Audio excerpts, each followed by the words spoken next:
So mixing video lang to. Ipapakita ko lang yung build. Para dapat to sa year end raffle eh. So still guys, yung naalala nyo yung nakuha kong Willis, may mga kasamang mulyo na mga antique rin, mga luma din. So eto na yun. Yan, mayroong parang linya-linya dito, para dito, ganun.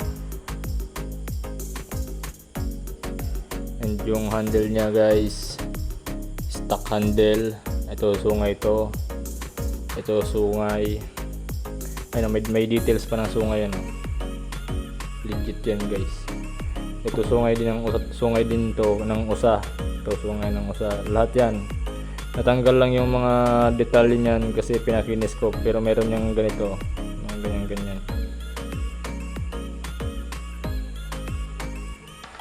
Ano? Ayan po. Sungay ng usa yan. And yung mga kahoy na pula, ito. Pati scabbard, barayong yan. Yun, tigas ng barayong.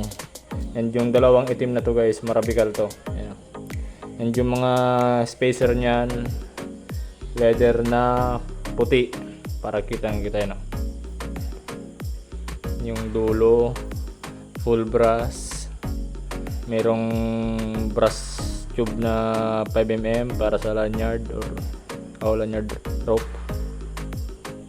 So yan. Iba yung talim dito sa dito sa ating edge niyang yan.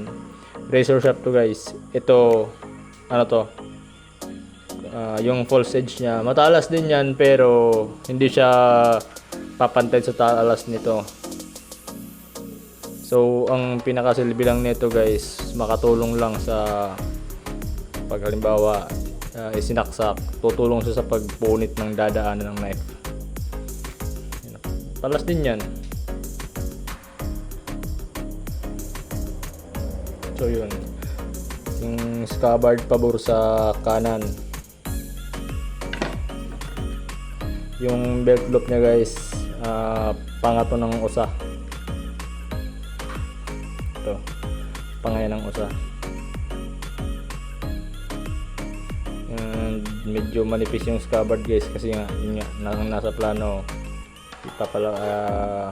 magbubutas tayo ng ukit. And ito brass. Una natin tong i-upload video na to kaysa dun sa pagsalang natin sa bidding. So yan siya guys. So yung sukat nito i-caption ko lang dun sa pag nakasalang na. So nasabi ko naman din nata lahat. Naka full quench pala to, yung knife na to. Naka full quench yan guys. Oil, quenching oil. Hindi yung use oil na ano. Quenching oil talaga yan. So yun, may mga 5mm din palang brass tube dito sa dulo ng scabbard, you know.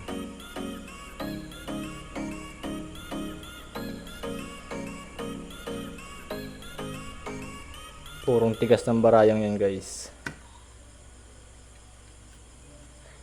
So yun.